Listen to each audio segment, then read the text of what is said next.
Hi, I'm Stewart Spinks and welcome to episode 205 of my podcast, Beekeeping Short and Sweet.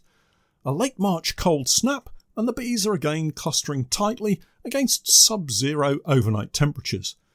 But building colony strength and confinement in the hive is likely to trigger panic among some beekeepers and could lead to the dreaded start of the swarming season.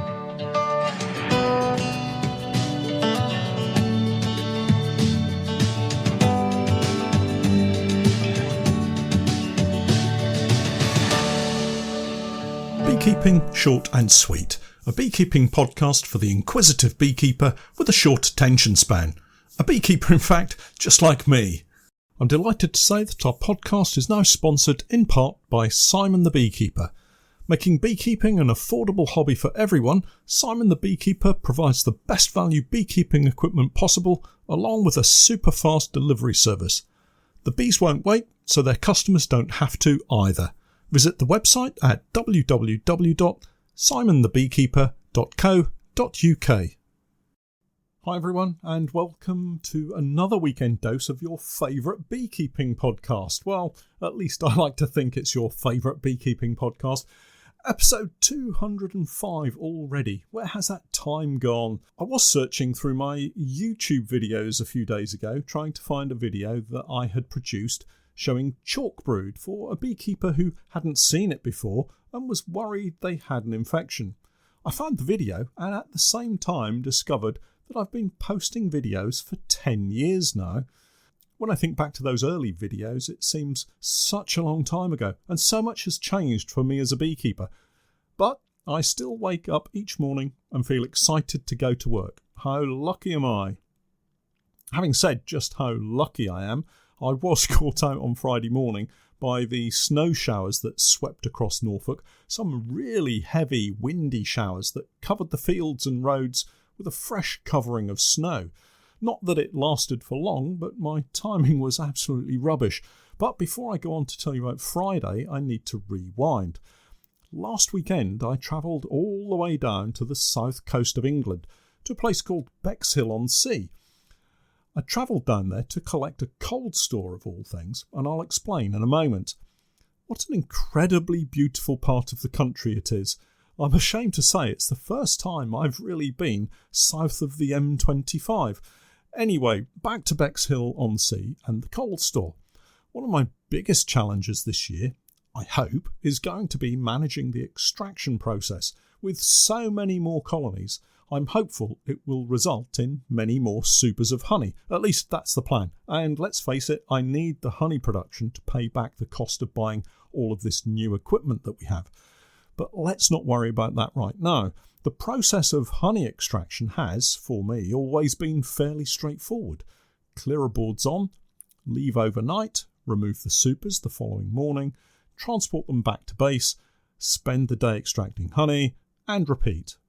But this year, hopefully, we'll have a larger amount of honey in greater numbers of supers, and that needs a little more planning, especially the early season crop of oilseed rape honey. Left overnight, the honey will become more viscous and thus much more difficult to extract from the frames, sometimes causing the comb to fracture and explode out of the frame, resulting in a mess of wax and honey in the extractor that needs cleaning out before it clogs everything up. This is where the cold store comes in. Searching online, as I have been for some time now, I finally found just what I was looking for, a second-hand cold room about 3 metres by 2 metres in size. Unfortunately, it had a perfectly good chiller unit attached. I really wanted one that had failed, so the cost would be significantly less. But this one was too good an opportunity to pass up, and let's face it, the season will soon be here, so time was running out. The cold room is made up of 80mm thick insulated panels, which slot together to form a room with insulated panels on top and an insulated door. I guess the kind you would find in a butcher's shop or a deli, where foods need to be kept nicely chilled. The plan is to convert it into a warm room by removing the chiller unit and replacing it with a heater and fan to raise the temperature to around 28-30 degrees Celsius, and thus keep the supers warm over a couple of days while we extract the honey. Now this is something I've never done before, so it will be a learning curve. yet again, but I'm told by other commercial bee farmers that the warmth keeps the honey nicely runny so that it extracts quicker and we get more of the honey from the comb compared to cold extracted frames. The new warm room will hold around 150 supers, with plenty of room around them for the air to circulate so that no hot spots develop. I don't think we'll need more room than that with the planned extraction process that I've got in mind, but it is a modular system, so we can expand it if need be. But just going back to the trip to Bexhill-on-Sea, I never did get a chance to see the beach, despite only being a few minutes away, and the trip home was quite eventful with various accidents and diversions along the way. It took the full day, leaving Norwich at 4:30am with my small trailer and finally getting home around 6:30 in the evening. Perhaps one day I'll make the trip just to sit on the beach. I'm told it's very pretty along the seafront. I also managed to convince the cold room's previous owner to sell me a nearly new 2.5-tonne pallet truck at a very nice price. It's the type that you pump up and down to raise. Just last week, we put the pallet truck to good use, with Steph doing all the work and me offering up the usual advice. Well, I call it advice. I'm not sure that my instructions were very well received, to be honest, so eventually I just kept quiet. Anyway, back to the story of Friday morning and the snow. It was then that I decided to bring the trailer with the cold room over to the unit from the grain store. I had the offer of some help to put it together from my brother, but it had to be Friday morning. It just happened to be very cold and very snowy. Leaving the weather out of it, we got the warm room put together in super quick time, and it's another box ticked off the list of jobs to be done. You could almost be forgiven for thinking the weather gods were playing a cruel April Fool's joke last week, but it's not untypical for UK weather to be so changeable at this time of the year. The challenge comes for us beekeepers in managing the colonies through this tricky early part of the season. You'll recall we've had temperatures of nearly 20 degrees Celsius just a week earlier, and bees out flying and foraging, and brood nests growing rapidly. With temperatures plummeting and colonies crowding back into their hives, many will find themselves being overly constrained, and this can be a trigger for early season swarming. A lot of colonies that are currently being left uninspected, and rightly so I would say, will produce queen cells, but they will also be tearing them down and delaying their swarming because of the colder weather. Some, however, will press on regardless, and in a couple of weeks' time, as soon as the weather warms up and before beekeepers have a chance to inspect, they'll be off. Now, I have to say, this is not happening with all colonies, so don't panic just yet. Many will sit quietly, developing nicely, and won't have any tendency to swarm, but of course some will. It's just the nature of the creatures that we manage. For those of you who only have a few colonies, there will be a window of opportunity to have a quick look through the next week or two, perhaps in the early afternoon, once the heat of the sun has warmed the hives. But please do make it a very quick look. It will still be quite chilly, and brood can get caught out very quickly, and it will take the colonies a while to bring the brood nest back up to a decent working temperature. The good news is that most colonies will continue to develop and build up nicely. Brood will emerge as adult bees, and the increase in numbers will help keep the colonies protected from the cold weather. It will all soon change, and we'll be back to warming, longer days, glorious conditions for inspecting, and of course the sweat will be getting in our eyes once more. So for the moment, don't panic, sit tight, and grab an opportunity to have a quick look for signs of swarming when you can, and if possible, maybe add a queen excluder and a super to those that are getting quite large to give them a little more space. Changing the topic to the season ahead, and particularly the kit that I'm now using, I wanted to cover off a couple of areas that have been raised recently by beekeepers who've been watching my videos. As I said earlier, we've been posting videos for over 10 years now. That's longer than some YouTube beekeepers have been beekeepers. Anyway, the question was raised as to why I use so many different types of hive and if there was any benefit in that.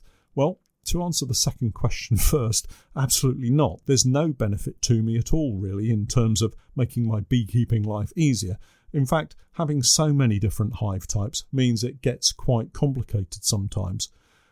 If you're just getting started, choose just one type of hive and stick with it. The whole process will be so much simpler for you because of it.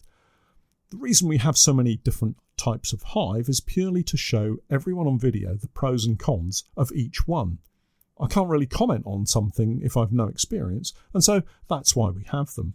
It can be a bit of a pain, especially when you're working on Langstroth hives and all you have on the truck is National Supers, but that's just part of the challenge. For you guys, get one type of hive and stick with it.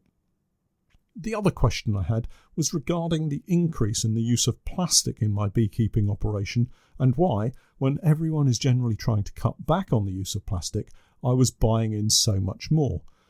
Well, it's a question that I battled with for most of last autumn when the opportunity of buying the Technoset hives first arose. The construction is of plastic shells around an insulated core. Everything is pretty much plastic: floors, pollen traps and roofs. The only thing we have that isn't plastic, I think, are the queen excluders. So here are my reasons for taking on this large quantity of plastic hives. Firstly, the colonies that I'm buying in are all being supplied in these Technoset hives. So that's 50 colonies in 50 plastic hives. The beekeeper that's selling them to me had already got many more of these Technoset hives, and because I'm looking to expand the numbers we have, it made sense to stick with the same hive type in order to make those splits and increases. I've not bought any brand new plastic equipment. This is all second hand, you understand. And I guess if not sold as one block of equipment, might not have been sold at all, and as a result found its way into some landfill site somewhere.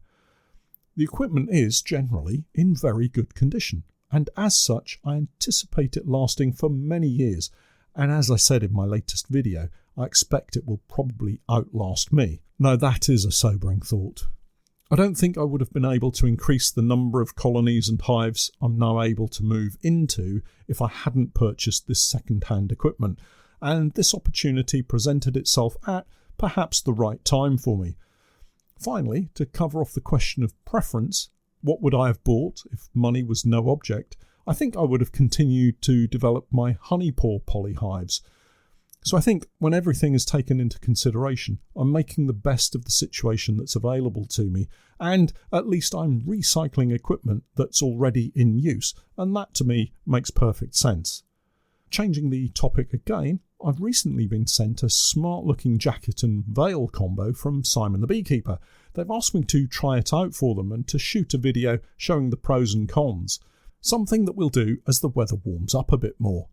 I've always felt more secure in a full bee suit, but actually the first proper protective kit that I bought was a jacket and veil, so it's a bit like going back to how I started. Look out for that one in the coming weeks. Lots more videos to shoot and share as the weather warms up and we can spend a little more time in the hives. Also, I want to share more videos of the Captor Lift hive lift as we put it through its paces, and of course there's the full range of Technoset hives to get my head round. Finally this week I spent a little more time back online, checking out social media and my Facebook group, Stewart's Beekeeping Basics. This group, you may not know, I set up to offer support and guidance to new beekeepers who had watched my YouTube channel. Amazingly, the group was set up in February 2017 and it's still going strong with over 15,500 members. I have to say I'm very grateful to the small group of moderators who help maintain a sense of welcome and order in the group. I really don't like those groups that feel being sarcastic or making jokes at other people's expenses is either the norm or acceptable. So thank you to all of you folk that help maintain a safe place for people to ask beginner beekeeping questions. We also now have group experts as well, beekeepers who are able to offer sensible, practical advice that can be trusted. Again, thank you to all of you that have agreed to support other beekeepers. While I was checking out some of the comments, I discovered a post that said apparently I was becoming a little whingy and talking off topic. I apologise for that. I hope my moaning and off-topic podcasts haven't put the majority of you off listening to my beekeeping ramblings each week. Certainly, if the numbers are anything to go by, more and more of you are listening in, for which I'm very grateful. And remember, Rory, you don't have to listen to my podcast. Well, that's it for this week. I'll catch up with you all again next time. And remember, I'm Stewart Spinks, and that was Beekeeping Short and Sweet.